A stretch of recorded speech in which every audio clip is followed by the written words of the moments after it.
कल हम लोग मौलिक अधिकार के बारे में जाने थे कि कौन कौन से मौलिक अधिकार है। तो आज उसकी पूरी डिटेल के बारे में हम लोग जानते हैं। तो मौलिक अधिकार जो है वो आपका संयुक्त राज्य अमेरिका के संविधान से लिया गया है। जो मौलिक अधिकार है वो आपका संयुक्त राज्य अमेरिका के संविधान से लिया गया है। और ये जो है आपका अनुच्छेद 12 से 35 के बीच है, यानी जितने भी मौलिक अधिकार हैं वो सब 12 से कितने हैं, 35 हैं। तो भारतीय संविधान का क्या कहा था, भारतीय संविधान को मैग्ना कार्टा कहा जाता है। भारतीय संविधान को क्या कहा जाता है, मैग्ना कार्टा के नाम से जाना जाता है। तो जो मौलिक अधिकार है उसमें एक अधिकार था हम लोगों को संपत्ति का अधिकार, जिसे वो हटा दिया गया। मौलिक अधिकार के अंतर्गत एक अधिकार था संपत्ति का अधिकार, जिसे हटा दिया गया है और उसके जगह पे वो कानूनी अधिकार में क्या परिवर्तित कर दिया गया है। तो 44वें संविधान संशोधन जो 1978 ईस्वी में हुआ था, उसमें संपत्ति के अधिकार को क्या किया, मौलिक अधिकार से हटाकर अनुच्छेद 301 के अंतर्गत कानूनी अधिकार कर दिया गया।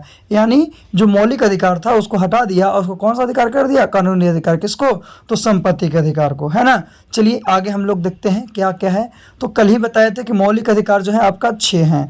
समता या समानता का अधिकार, स्वतंत्रता का अधिकार, शोषण के विरुद्ध अधिकार, धार्मिक स्वतंत्रता का अधिकार, संस्कृति और शिक्षा का अधिकार और संवैधानिक उपचारों का अधिकार। कल बताया गया था, जो कि समता का अधिकार अनुच्छेद 14 से 18, स्वतंत्रता का अधिकार 19 से 22, शोषण के विरुद्ध अधिकार 23 से 24, धार्मिक स्वतंत्रता का अधिकार 25 से 28, संस्कृति और शिक्षा संबंधी अधिकार 29 से 30 और संवैधानिक उपचारों का अधिकार अनुच्छेद 22 में दिया गया है। चलिए आगे हम लोग चलते हैं।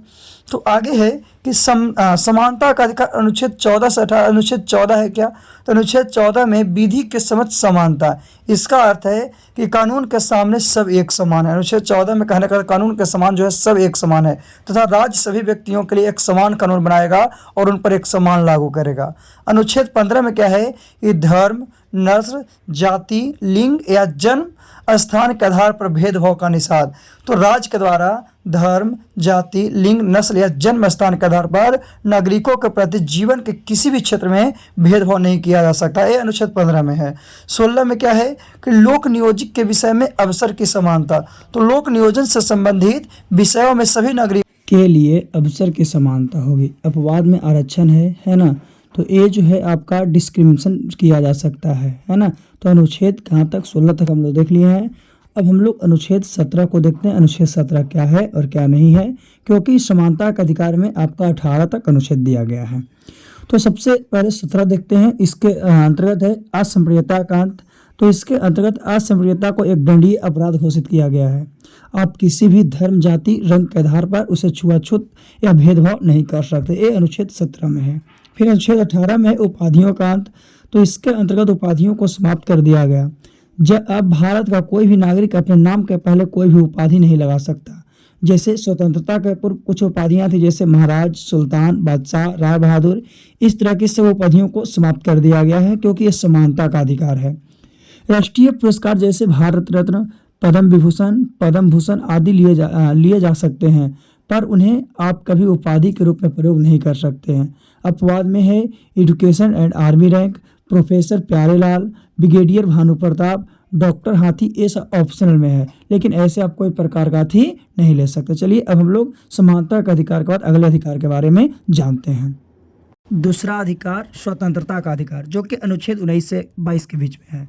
तो अनुच्छेद 19 में क्या है, अनुच्छेद 19 के अंतर्गत वर्तमान समय में हमें कुल 6 स्वतंत्रता का अधिकार है, पर मूल संविधान में 7 तरह की स्वतंत्रता का अधिकार था। जो मूल संविधान उसमें कितने 7, लेकिन उसमें से आधा हटा दिया गया है।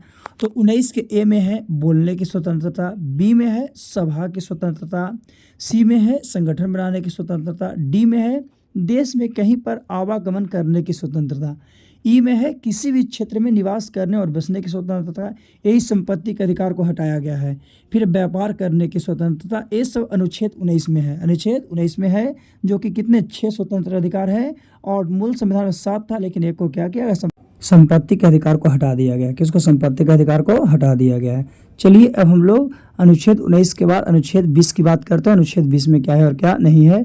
तो अनुच्छेद 20 में है दोष सिद्धि के संबंध में संरक्षण। दोष सिद्धि है उसके संबंध में संरक्षण। तो इसके अंतर्गत 3 प्रकार की स्वतंत्रता का वर्णन किया गया। पहला, एक अपराध की एक सजा। दूसरा, अपराध करते समय जो कानून बना उसी के तहत सजा।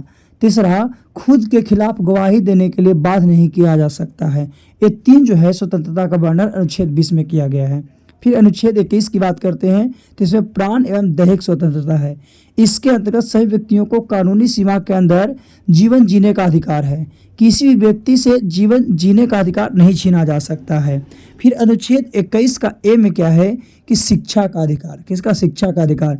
तो 86वें संविधान संशोधन 2002 के अंतर्गत 6 से 14 वर्ष की आयु के समस्त बच्चों के लिए शिक्षा निःशुल्क और अनिवार्य करने का प्रावधान जोड़ा गया। यानी 6 से 14 साल के जो बच्चा है उसको क्या है, पढ़ने लिखने के लिए कोई प्रकार का पैसा नहीं लगेगा, कोई शिक्षा क्या आपका शुल्क नहीं लगेगा।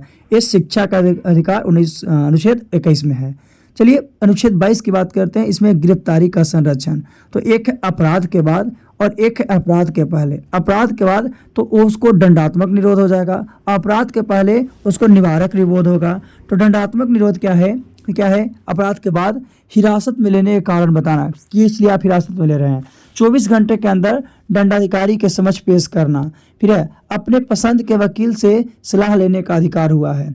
और अपराध के पहले निवारण रोधक कानून के अंतर्गत किसी व्यक्ति को अपराध करने के पहले भी गिरफ्तार किया जा सकता है।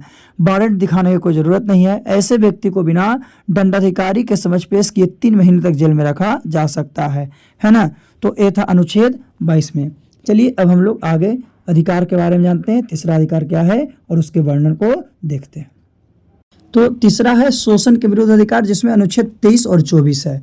अनुच्छेद 23 में क्या है कि मानव के दुष्प्रभाव और बंधुआ मजदूरी पर प्रतिबंध। इसके अंतर्गत किसी व्यक्ति की खरीद बिक्री नहीं की जा सकती है और ना ही उसे जबरदस्ती मजदूरी करवाई जा सकती है। इसका उल्लंघन करना एक प्रकार का दंडनीय अपराध। कोई से कोई प्रकार की खरीद बिक्री नहीं आप बरियरी करा सकते, जबरदस्ती करा सकते हैं। इसका उल्लंघन करना भी एक दंडनीय अपराध है, जो कि अनुच्छेद 23 में है, यानी शोषण के। 24 में है बाल नियोजन पर प्रतिबंध। 14 वर्ष से कम आयु वाले किसी बच्चे को कारखाने, खदानों या अन्य जोखिम भरे कामों पर नियुक्त नहीं किया जा सकता। यानी कि 14 वर्ष से कम जो जिसका एज है उसको आप किसी चीज़ में काम नहीं करवा सकते हैं। ये शोषण के विरुद्ध अधिकार के अंतर्गत अनुच्छेद 24 के अंतर्गत है। चलिए आगे हम लोग क्या है कि 4 नंबर जानते हैं। चौथा अधिकार क्या है? चौथे अधिकार के बारे में हम लोग बात करते हैं कि चौथा हम लोगों का अधिकार क्या है। तो चौथा अधिकार है धार्मिक स्वतंत्रता का अधिकार। इसमें अनुच्छेद 25 से 28 है। तो 25 क्या है? अंतःकरण धार्मिक रीति रिवाज मानने की और धर्म के प्रचार प्रसार करने की स्वतंत्रता। इसके अंतर्गत कोई भी व्यक्ति किसी भी धर्म को मान सकता है, उसकी रीति रिवाज को मान सकता है, धर्म का प्रचार प्रसार कर सकता है। कोई भी धर्म मानने के लिए आपका क्या है, यहाँ पे आपका संविधान में रोक नहीं है, ये आपका अधिकार है और ये अधिकार अनुच्छेद 25 के अंतर्गत रखा गया है। चलिए 25 के बाद हम लोग क्या आगे देखते हैं क्या है और क्या नहीं है। अनुच्छेद 26 को देखते हैं, जिसमें धार्मिक कार्यों का प्रबंध की स्वतंत्रता है। इसके अंतर्गत कोई भी व्यक्ति अपने धर्म के लिए संस्था की स्थापना, कानूनी रूप से धार्मिक संपत्ति का अर्जन, स्वामित्व व प्रशासन करने का अधिकार है। यानी कि इसके अंदर कोई व्यक्ति जो है अपने धर्म के लिए कोई संस्था की स्थापना, कानूनी रूप से धार्मिक संपत्ति का अर्जन या स्वामित्व के प्रशासन के अधिकार को कर सकता है। ये 26 नंबर में है। चलिए 26 नंबर के बाद अनुच्छेद 27 की बात करते हैं। अनुच्छेद 27 क्या है और क्या नहीं है। तो अनुच्छेद 27 में क्या है? धार्मिक कार्यों के लिए धन कर मुक्त, टैक्स फ्री। यानी राज्य किसी भी व्यक्ति को ऐसे कर देने के लिए बाध्य नहीं कर सकता जिसकी आय किसी विशेष धर्म या धार्मिक संप्रदाय की उन्नति या पोषण के लिए व्यय की गई हो। यानी कोई धर्म के लिए अगर कोई पैसा खर्चा कर रहा है तो इसे भी आप रोक नहीं सकते। अनुच्छेद 27 में है। 28 में है कि सरकारी खर्च से चलने वाले संस्थान में धार्मिक शिक्षा नहीं दी जाएगी। यानी जो सरकारी खर्च से चल रहा है वैसे संस्थान में धर्म की शिक्षा नहीं दी जाएगी।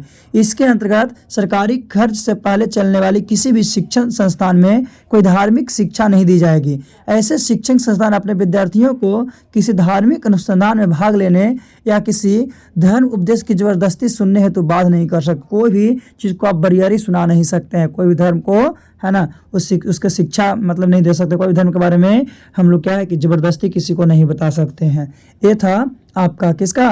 धार्मिक स्वतंत्रता का अधिकार। चलिए हम लोग 5वें अधिकार को देखते हैं कि 5वां अधिकार क्या है और उसके अंतर्गत हम लोग क्या क्या करते हैं, है ना।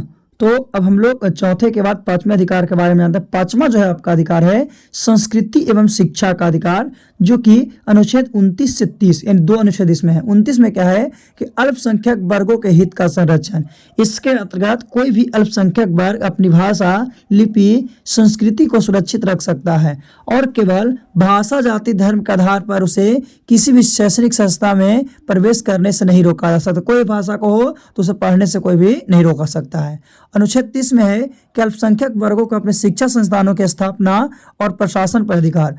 तो कोई भी अल्पसंख्यक जो है वर्ग अपनी पसंद का शैक्षणिक संस्था चला सकता है और सरकार उसे अनुदान देने में किसी तरह का भेदभाव नहीं करेगी। जैसे मदरसा हो गया, संस्कृत विद्यालय हो गया। तो ये दोनों जो था आपका अनुच्छेद संस्कृति एवं शिक्षा संबंधी था, है ना। चलिए इसके बाद हम लोग छठे अधिकार को देखते हैं। छठा अधिकार क्या है और क्या नहीं है। और छठा है संवैधानिक उपचारों का अधिकार, जिसे अनुच्छेद 32 के अंतर्गत रखा गया है। तो संवैधानिक उपचारों के अधिकार को डॉक्टर भीमराव अम्बेडकर ने संविधान की हृदय और आत्मा कहा। हृदय और क्या कहा? आत्मा कहा है। इसके अंतर्गत यानी heart and soul of Indian constitution अनुच्छेद 32 में है, इन मूल अधिकारों का संरक्षक कहा गया है। अगर आपके मौलिक अधिकारों का हनन होता है तो आप सीधा सुप्रीम कोर्ट जा सकते हैं। यानी ये सब नहीं मानता है तो डायरेक्ट आप सुप्रीम कोर्ट जा सकते हैं। तो सुप्रीम कोर्ट व्यक्ति के मूल अधिकारों को सुरक्षित करने के लिए रिट जारी करता है। सबसे पहले बंदी प्रत्यक्षीकरण, दूसरा परमादेश, तीसरा अधिकार पृष्ठा, चौथा प्रतिदेश और पांचवा जो है उत्प्रेरण, है ना। तो ये सब जो है आपके छठे में है। तो अब 6 आपका मौलिक अधिकार है।